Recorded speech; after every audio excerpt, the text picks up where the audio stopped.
we literally could ruin each other. So, Mitch, I hope we stay friends for a very long time. Mitch Bettis.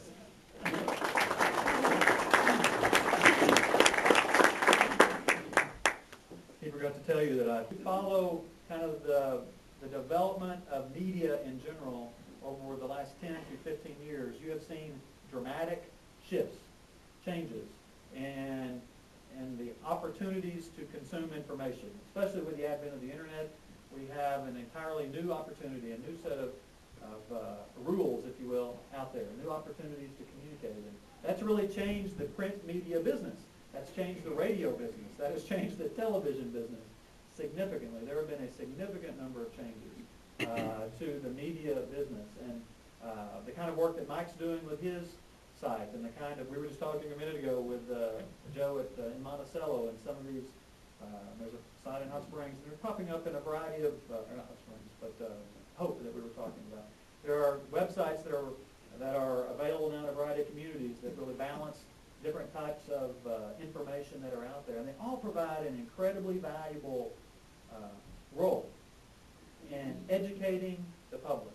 But I'll tell you, from the media business side, it has really changed things.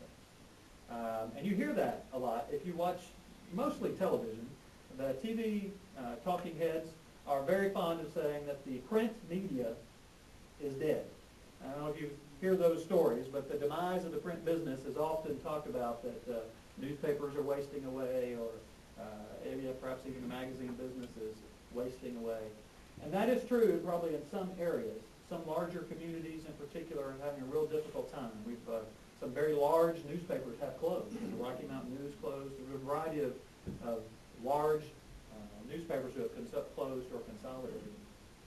What you may be surprised to know, especially somebody who's managed a variety of print organizations, that I don't know anything about the financials of the Banner or Mike's organization, or I don't know any first-hand knowledge about those. But in general, I've seen a lot of P&Ls for a lot of community newspapers in this part of the country, Missouri, Louisiana, Arkansas, and others. And by and large, they are financially healthy organizations. I'll tell you, from Arkansas business's standpoint, despite the fact that nobody is supposed to be reading print anymore, we're probably 200 or 300 subscribers away from an all-time high a number of years ago. We have an incredibly stable print readership. And on top of that, from an Arkansas business standpoint, we've been able to develop this incredibly robust digital readership. And so we've added all of these readers we did not have 10 years ago. So that is an incredibly exciting thing to be in the publishing business right now. And it's scary for a lot of old-time publishers who are having a difficult time transitioning to a kind of a digital environment.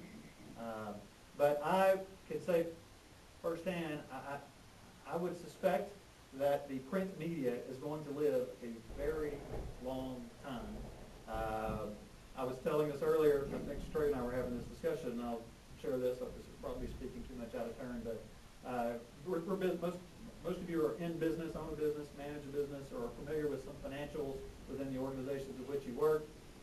Walmart has an EBITDA, if you will, earnings for income tax, depreciation, amortization, of about an 8%. So generally speaking, about every dollar Walmart makes, it keeps, before taxes, keeps 8%, right? A typical newspaper in this region of the country probably has an EBITDA somewhere between 10 and 20%. So again, these are healthy organizations that are hopefully reinvesting, doing good work, and serving the public that they've been entrusted with. I think that's been part of the challenge for the print media in the past, and I would say even some radio and some television. Many of them are corporately owned these days. They have consolidated. They have taken resources out of specific communities, and they are feeding stockholders with those returns rather than reinvesting in their local communities, which is an incredible travesty. I think the work that our print media do here, our electronic media, our TV and our radio, have an enormous opportunity and burden to serve our community well. And but we certainly are seeing that on a national level, where a lot of the kind of corporatization of media organization has resulted in profits being taken out of a community and not being reinvested in terms of improving quality, improving service. And so I'm hopeful that changes. We're seeing some very encouraging things, even just on the print world, and this notion that the print media is not dead. You've probably heard of Rupert Murdoch, who has suddenly gone on a buying spree, buying newspapers across the country. Well, Mr. Murdoch is not an idiot, right? He's an incredibly smart man. He sees there's a great value there. He can get probably more return on investments than he does with his traditional holdings. And so I'm very optimistic about the print media and its future. I told Trey a minute ago, I would venture to guess right now at our publishing company, we print more pieces today than we did 10 years ago. And there's an incredible demand for what we do both electronically and in print. So it is a phenomenal time to be in the media business. There are an incredible amount of opportunities. And when you look at the opportunities that are out there, it's incredibly exciting. And it looks like on some level between the battles that TV has with all the splintering of cable TV and so few people watching network TV anymore and the advent of Netflix and all the other digital options that are out there. You look at radio, which, again, splintering audience and shrinking audience, and they're fighting off the Pandoras and the Spotifys and the variety of internet radio options that are out there.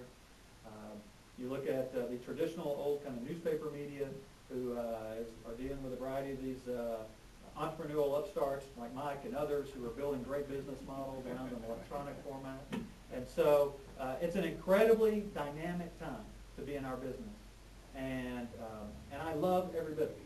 And I feel very fortunate to have been able to be a part of that and be able to serve a community. And so there are optimistic days, despite what you hear on the chattering heads on CNN and MSNBC.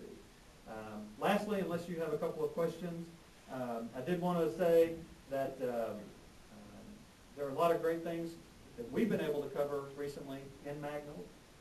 I'm not sure if you know Jonathan Baird, who at People's Bank, who was recently named a CFO of the Year winner in the small banking category for the state of Arkansas. And Arkansas Business produces the CFO of the Year awards. So that was fun to see Jonathan get that recognition. And so Drew Chandler, also Magnolia, was a finalist in the larger bank category in that same, I hate to call it competition, but that same awards ceremony. So we have judges from around the state who are looking at what's going on in that financial community and really recognizing some fun things going on in Magnolia. Also, Drew had a big year last year, by the way. Drew was also named one of the 40 leading business people under the age of 40 in the state of Arkansas last year by one of the programs we do, 40 Under 40. So Drew had a double dip last year with a CFO acknowledgement and a 40 Under 40.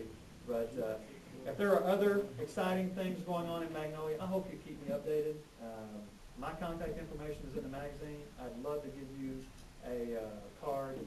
And the more we can tell about the success going on in Southwest Arkansas, the more that makes this LA boy quite happy.